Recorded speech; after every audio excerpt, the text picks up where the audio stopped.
Hello everyone, welcome back to Believers Science Academy, Bengaluru. This is daily news analysis session. We will be discussing important articles from prelims, mains and interview perspective. The first article from 18 July 2025 is from the front page of the Hindu.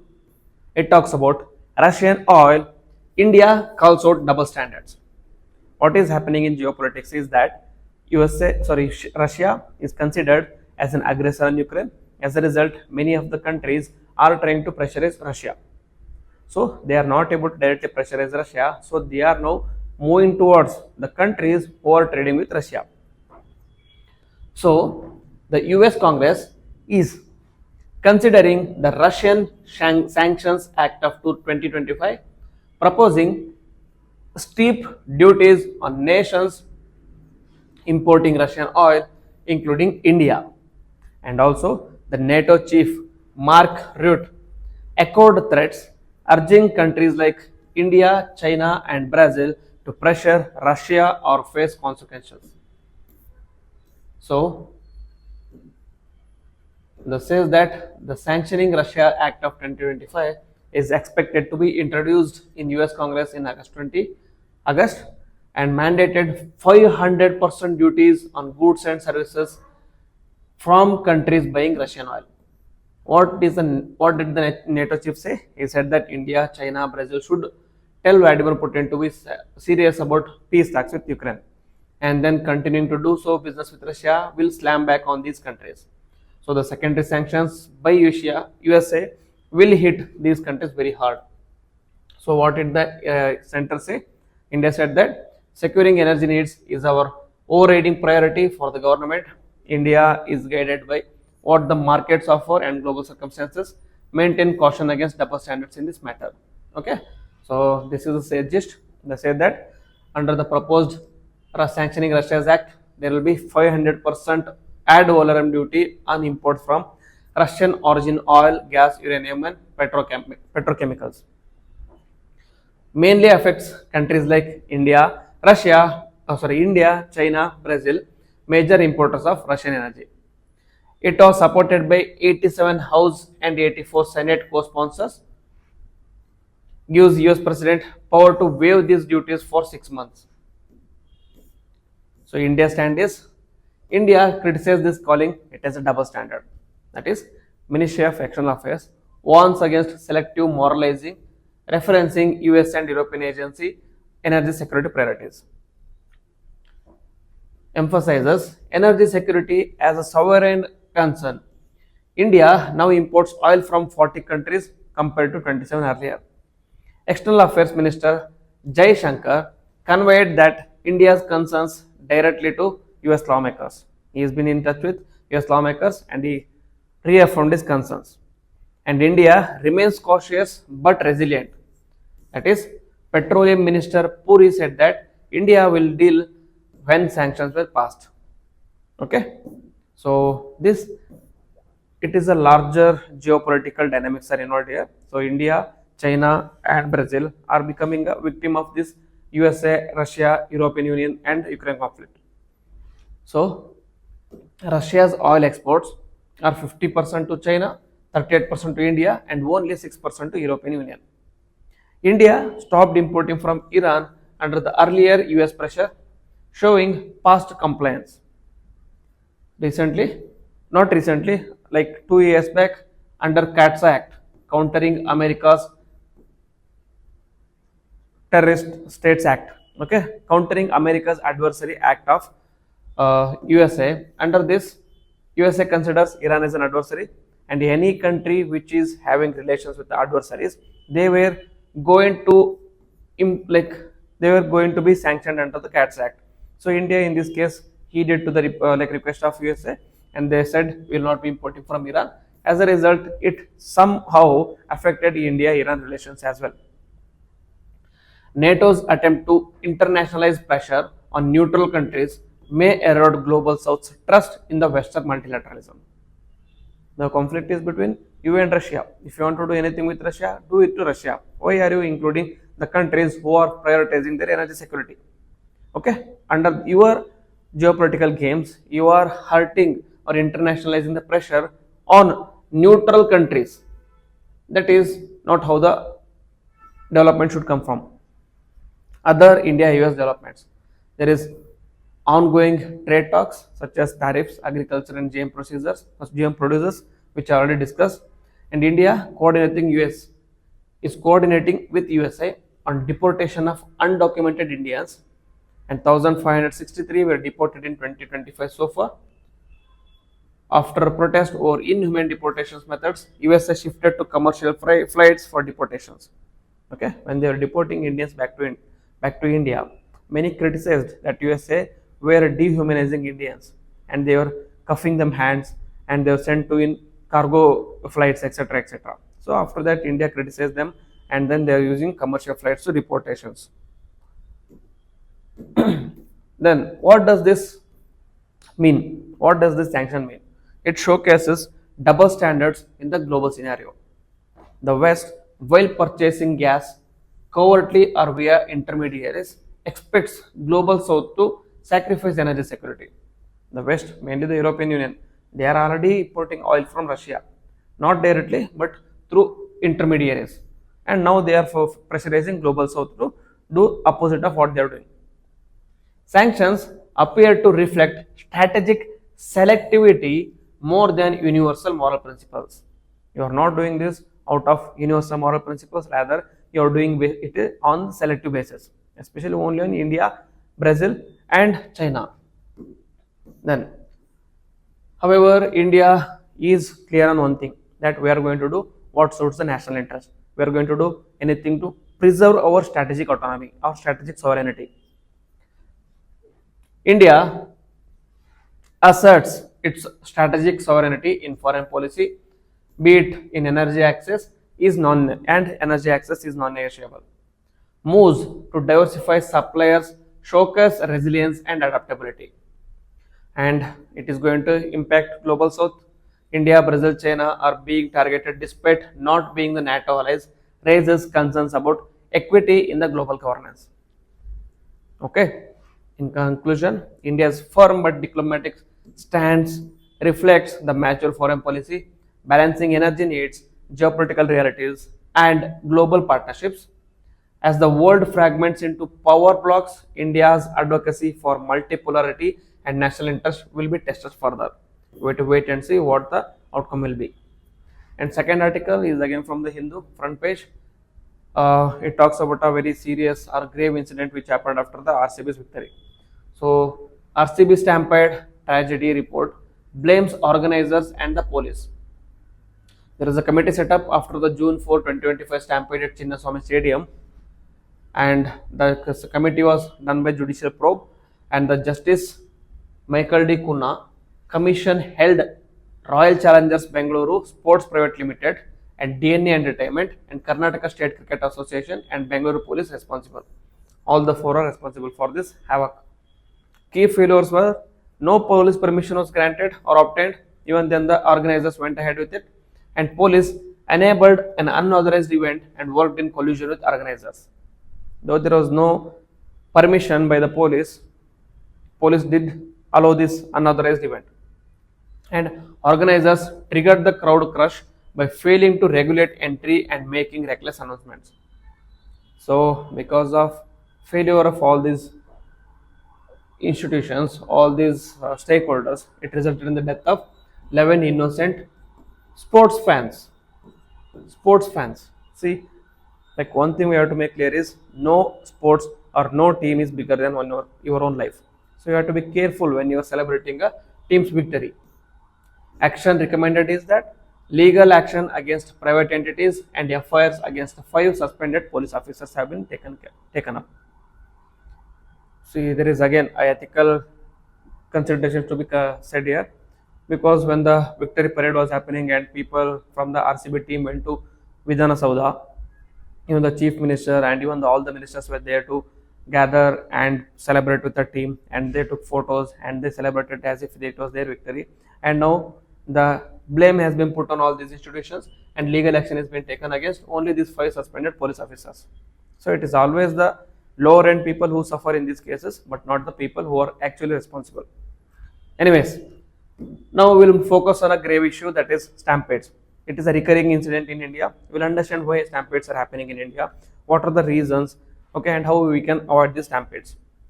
So, majorly the causes of stampedes are poor crowd management, lack of clear entry and exit routes, reckless public announcements, unauthorized or overcrowded events, police failure or absence of trained personnel, structural bottlenecks or narrow passageways, and sudden panic due to rumors or minor incidents. All these reasons will create stampede. Majorly, the stampede is dependent on a factor. The factor is, according to a researcher, I'm not able to recall her name. She did a research about stampede. According to that, she says that the stampede depends on the intensity of the people in per 10 meters. Okay, how many people are stuck in a per meter area, that defines the intensity of stampede. If it is 5 people, then there will be no stampede. If it is 10 people, then there will be slight discussions or slight issues. And if the population goes on increasing, then there will be deaths and uh, deaths. Okay, death will be there, death and destruction. So this is the a key thing which has to be addressed. How many people are going to be in a particular square area, that has to be addressed. Then, so recent major stampede incidents was obviously the Bangalore RCB celebration, which resulted in 11 deaths. The causes were unorganized event and unauthorized event and a poor planning. And 2023 Hatra religious gathering, 121 people died. Overcrowding, narrow route exit routes. And in 2014 Dasara, 32 people died. Panic after rumors. And in 2013 Ratnagar Temple MP, 115 people died. Here the bridge collapsed plus rumors of some mishappening also continued. And in Kerala Sabarimala, 104 people died. So vehicle breakdowns. If you see this, these are all the events where there is a large population gatherings. So large population gatherings. Whenever there is a large population gathering, what will be the density of people in a particular square area? It is obviously going to be very high. It is obviously going to be very high, and as a result, due to suffocation, etc., etc., it is going to lead to death. Now, how do you address this? Before that, we'll understand the key reasons behind repeated stampedes. One is weak enforcement of the safety norms and lack of coordination between organizers and authorities, inadequate emergency response infrastructure, no crowd flow modeling or simulation, and event held without real-time surveillance such as CCTV or drones. Then, how do you prevent such stampedes? One is to bring a legal and regulatory framework. There has to be a framework to address this stampede. Make event safety certification mandatory for gatherings of above 1,000 people. Implement criminal liability for organizers of unauthorized or mismanaged events. Then scientific crowd management is also required. That is, use crowd simulation software before event clearance. Plan entry or exit gates using the flow dynamics. And then technology and surveillance. Drone monitoring, live crowd density maps, and AI based alerts should be used. Deployed public awareness systems with a real time communication capacity. And with respect to police, they should be provided with the training and standard operating procedures should be provided. Regular training on non-lethal crowd control and evacuation drills. Set up quick reaction teams for high density zones. And also, finally, the public awareness. Educate crowd on safe behavior, exits, and emergency response. Okay, so a stampede is a kind of disaster which can be avoided compared to other disasters such as natural or man-made like industrial disasters, which are sudden and catastrophic. They can be avoided. They cannot be avoided in certain cases. However, stampede with a minimal effort from all the individuals involved can be avoided very efficiently. So that should be done in this order. Okay, next is there is an editorial from the Hindu which talks about a better terror fight with the Jammu and Kashmir police under the state reins. You can deal with the terror fights if you are able to bring Jammu and Kashmir police under the state reins. So it was written by Colonel Shashank Ranjan. It discusses how do you address this concern of counter-terrorism or terrorism. So the local police are the cornerstone of counter-terror strategy. Jammu and Kashmir Lieutenant Governor Manoj Sinha emphasized eradicating terrorism as a top priority in recent June 16, 2025 address, and he called upon Jammu and Kashmir police to adopt a multi-pronged strategy involving modern technology, intelligence, community engagement, and intelligence collaboration. The key point here is central forces can supplement but can never replace local police forces whose regional knowledge and local connections are indispensable to counterterrorism strategies. Then also this article talks about human intelligence, that is HumInt, which is a missing link in current context. The April 2025 Palgam attack revealed gaps in human intelligence which could have potentially prevented the deadly attack.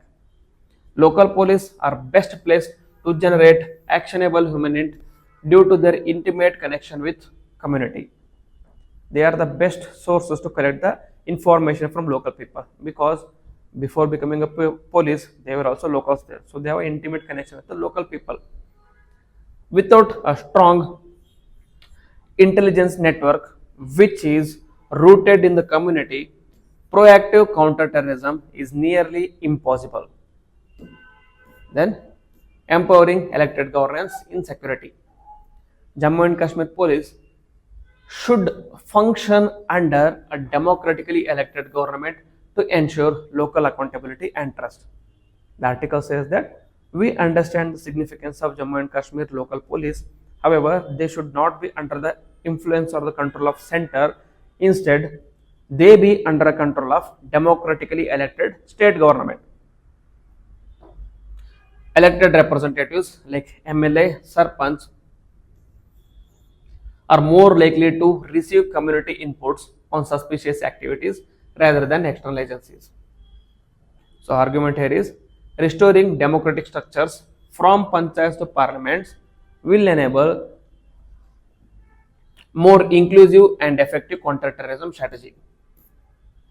And then democracy and security, two sides of the same coin.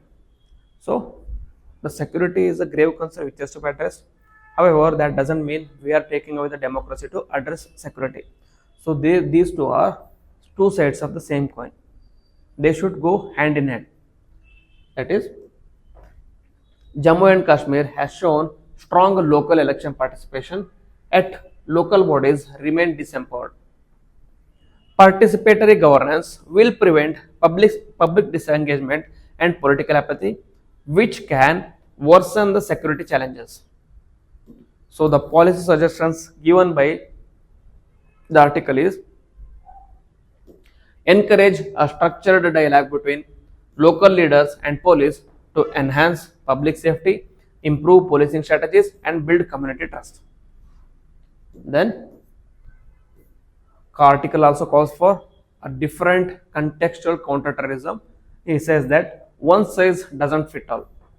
That is, terrorism in Jammu and Kashmir has localized variants combining local and foreign cadres.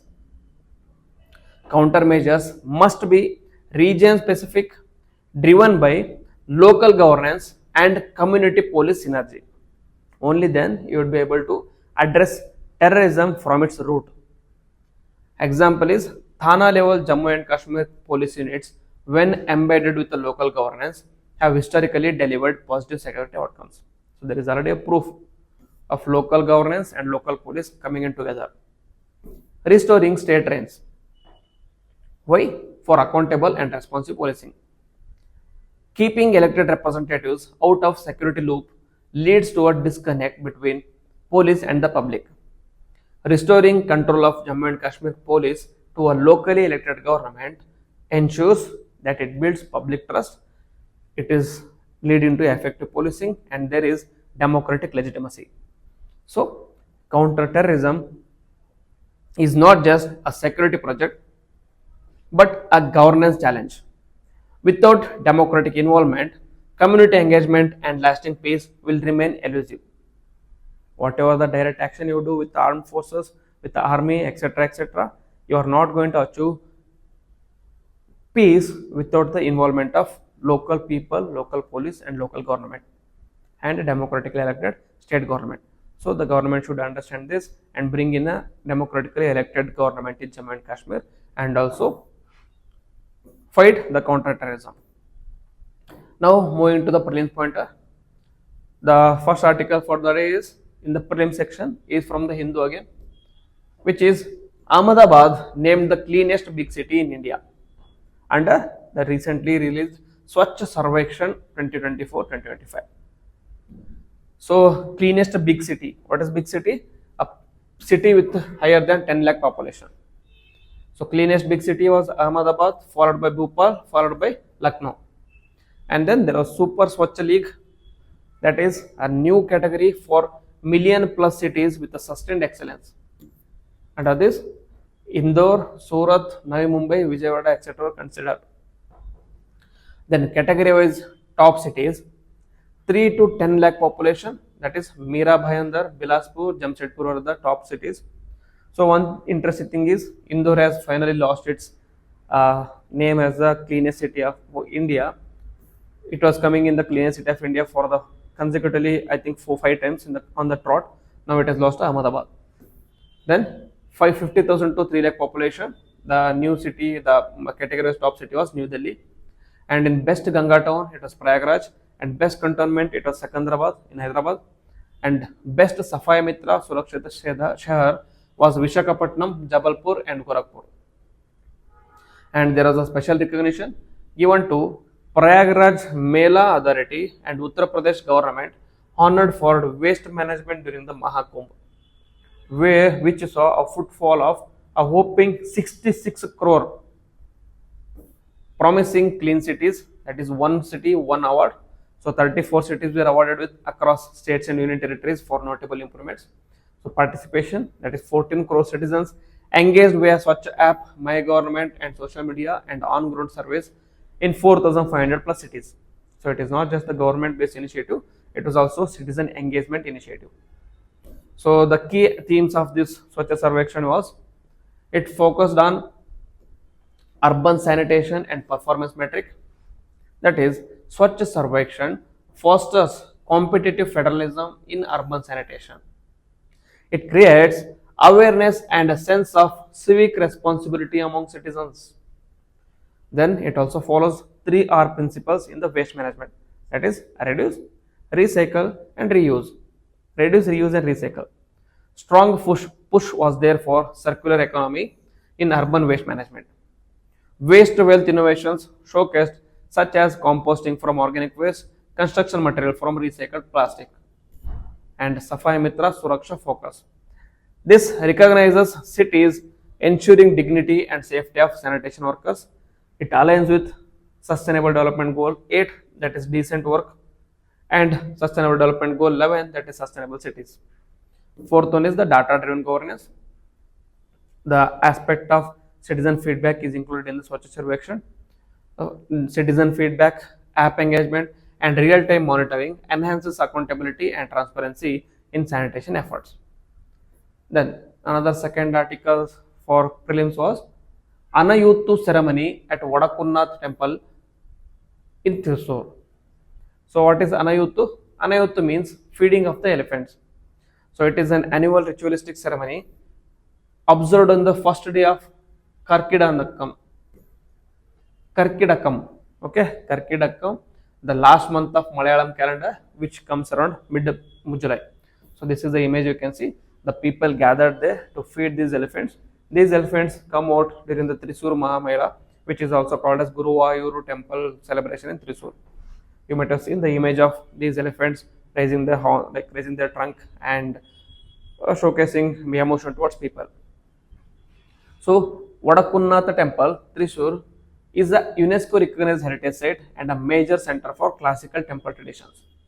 The ritual significance is that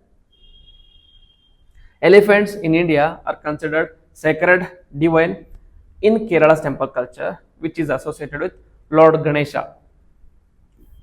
The ceremony is both cultural offering and a wellness ritual for temple elephants.